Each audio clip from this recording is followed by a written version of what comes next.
ada pertanyaan mengenai itu tuh. Ada ya? Nah, jangan-jangan ini mirip nih, karena relate ya, gitu ya. Ini lagi marak tentang Guardian Angel atau Kodam. Nah, nih Ustaz tadi udah nyinggung nih, pas banget. Apa benar semua orang milih Kodam? Apa benar semua orang tuh milih Kodam, terus dari mana asalnya? Ini katanya ada satu film yang lagi viral gitu, judulnya kalau nggak salah KKN Desa Penari. KKN Desa Penari, saya juga belum sempat nonton filmnya karena pas beredar saya lagi masih liburan gitu. Jadi tiba-tiba ini viral, pertanyaan ini masuk, orang jadi kepengen punya apa namanya kayak Kodam ya? Kodam atau penjaga nih. Berhubung tadi Ustaz juga bilang bahwa itu kan itu jin leluhur kan.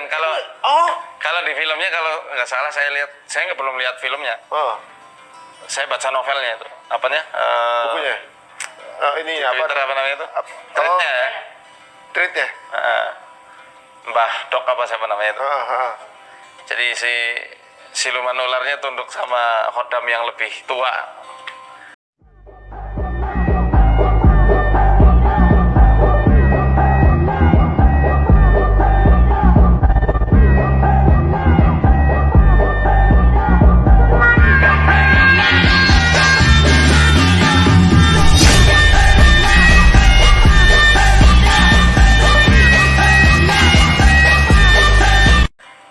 Jin leluhur kalau dari Kodam ini jin leluhur itu maksudnya? Kodam itu kan bahasa Arab, artinya pelayan. Kodam itu pelayan. Pelayan, khadimul haramain, khadimul ilmi, pelayan dua tanah suci, pelayan ilmu. Ini Kodam itu ya artinya pelayan. Jin pelayan, karena ada perjanjian pastinya.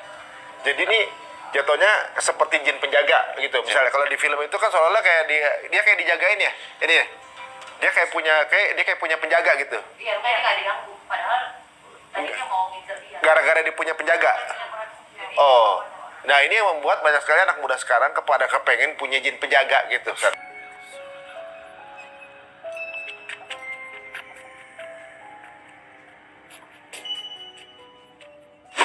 Kalau Kodam itu pelayan ya, apakah Kodam itu betul-betul menjaga? Ya kita bisa lihat di juz 10 surat Al-Anfal.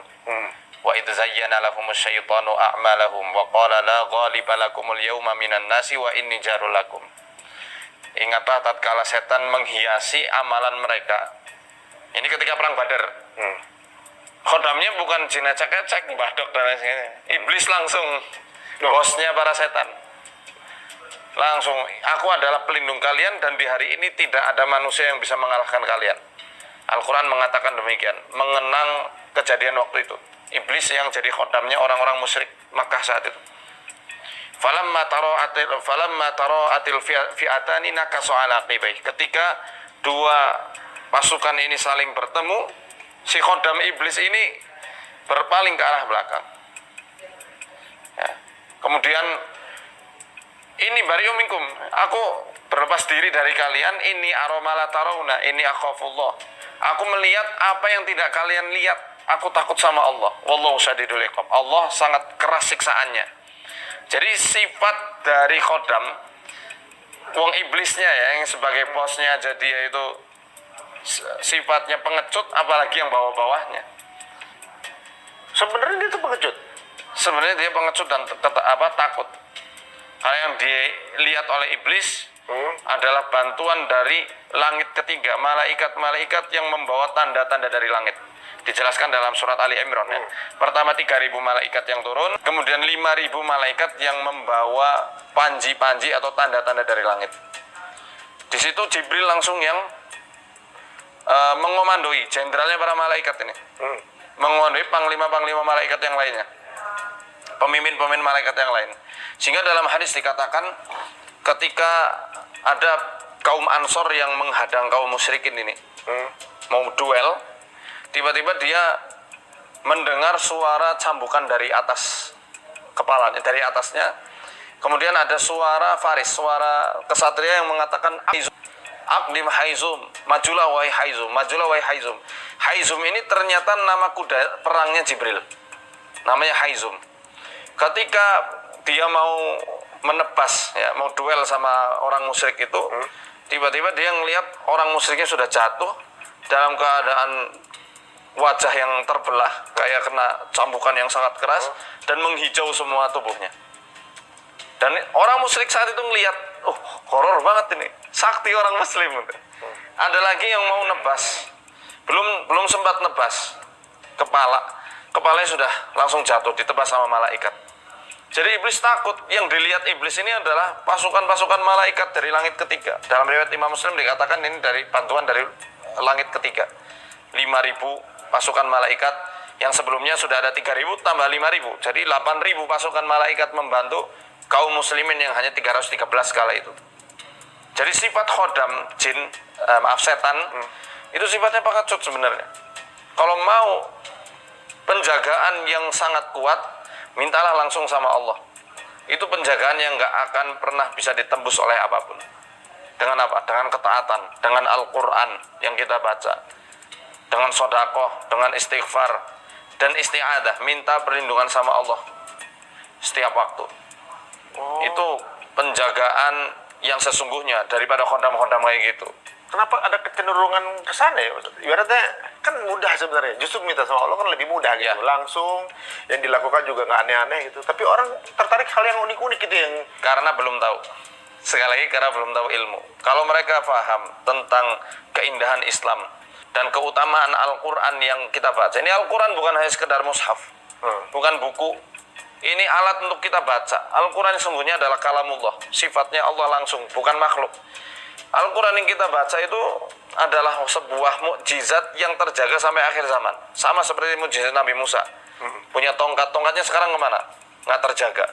Laut Merah yang terbelah sekarang di mana? Nggak terjaga juga, sudah hilang karena bukan masanya lagi. Nabi Sulaiman yang memiliki apa? Wa husira li Sulaimana junuduhu minal jinni wal insu wat thair. Dihimpun tentara-tentara Nabi Sulaiman. Sekarang himpunan tentara itu di mana? Kan nggak ada lagi. nggak ada lagi.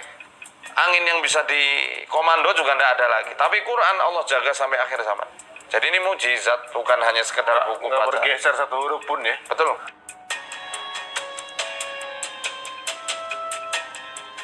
Sebenarnya banyak kemudahan teman-teman semua ya yang bisa untuk menjadi penjagaan kita. Kenapa nyarinya ke khodam ya? Oh, apa begini Ustaz? Ya cukuplah Quran sebagai wasilah penjagaan Allah untuk kita. Apakah khodam ini menjaga dari khodam lain gitu Ustaz?